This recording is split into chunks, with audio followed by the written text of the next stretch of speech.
we have to be able to sustain ourselves, to have our own corner, and to pay for our own lipstick. Magical, physical, rapturous, lyrical, higher than high.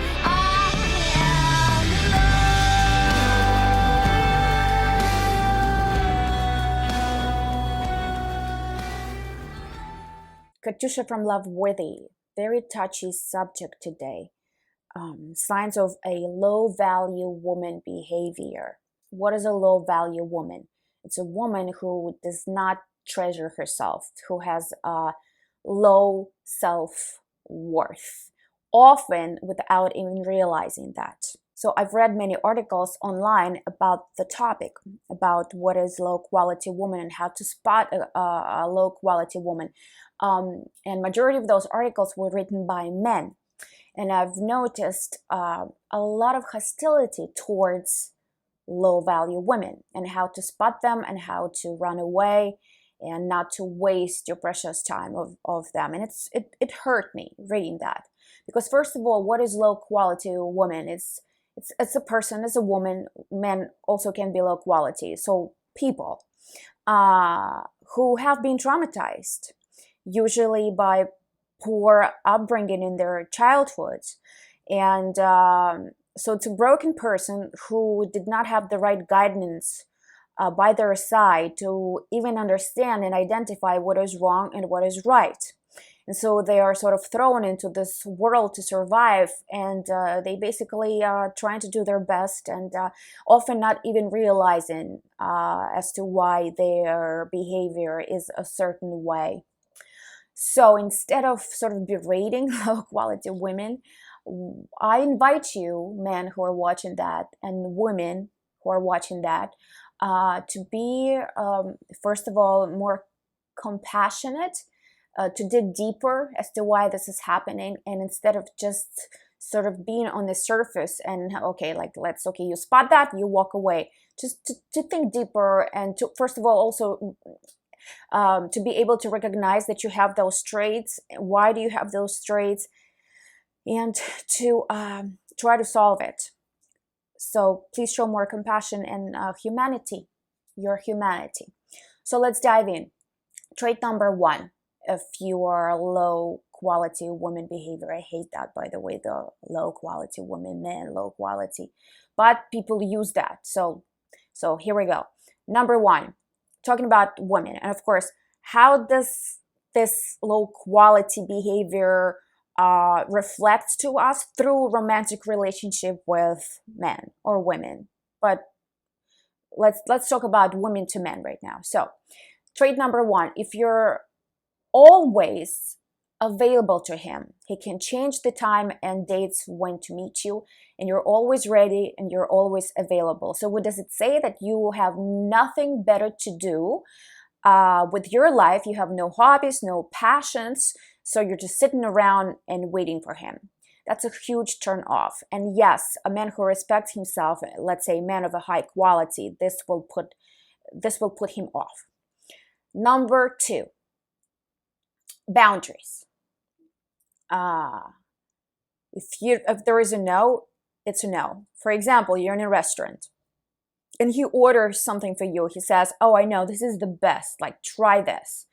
And if it resonates with you, sure, go ahead and order that. But let's say if you don't eat meat, and so he wants you to order that meat because it's so good, and you do it just to please him, that's an men feel that. Everybody feels that. It's this energy shift. You know, you have to stand your boundaries. If you don't want to eat meat or fish or vegetables, whatever, you'll say thank you very much, and you'll order what you want, unless you really want and curious about the dish that he wants you to try.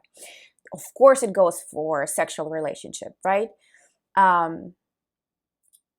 Men will push to have sex with you. Have sex when you're ready. Have sex when you're absolutely 100% inclined to experience sex with him, when it feels natural. And once again, some women have more testosterone. So they really want to have sex, they desire to have sex. So once again, intention.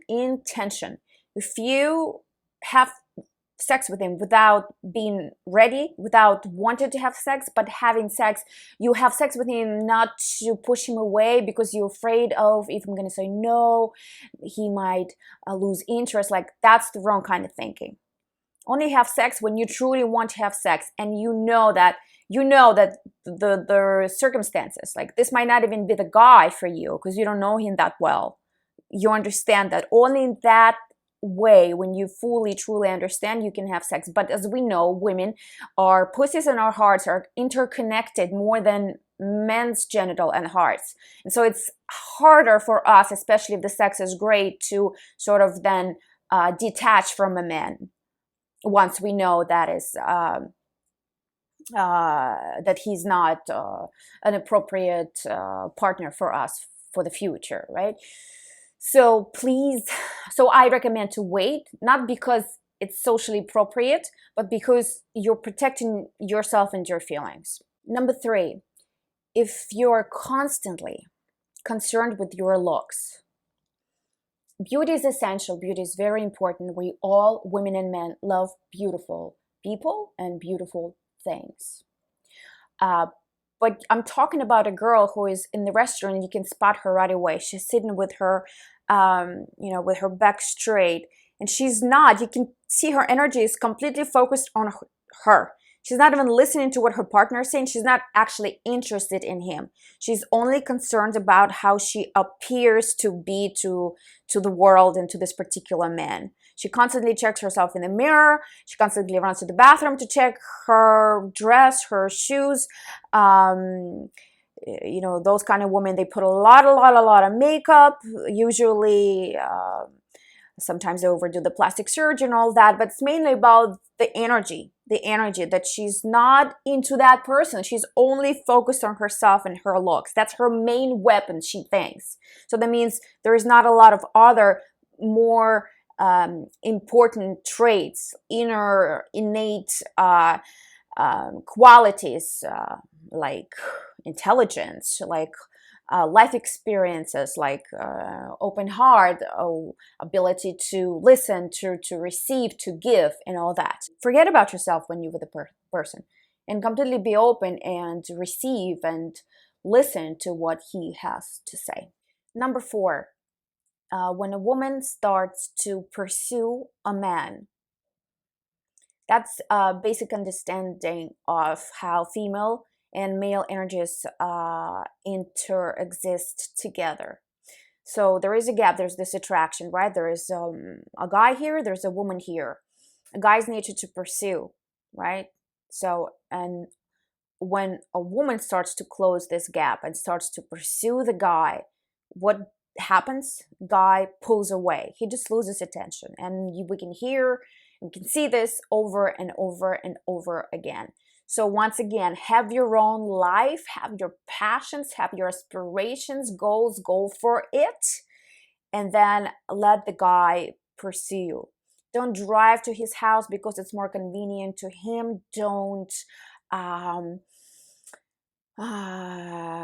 what else you can do? I don't know, cook him 3-course meal when you just came back from work and just as tired as he is, right?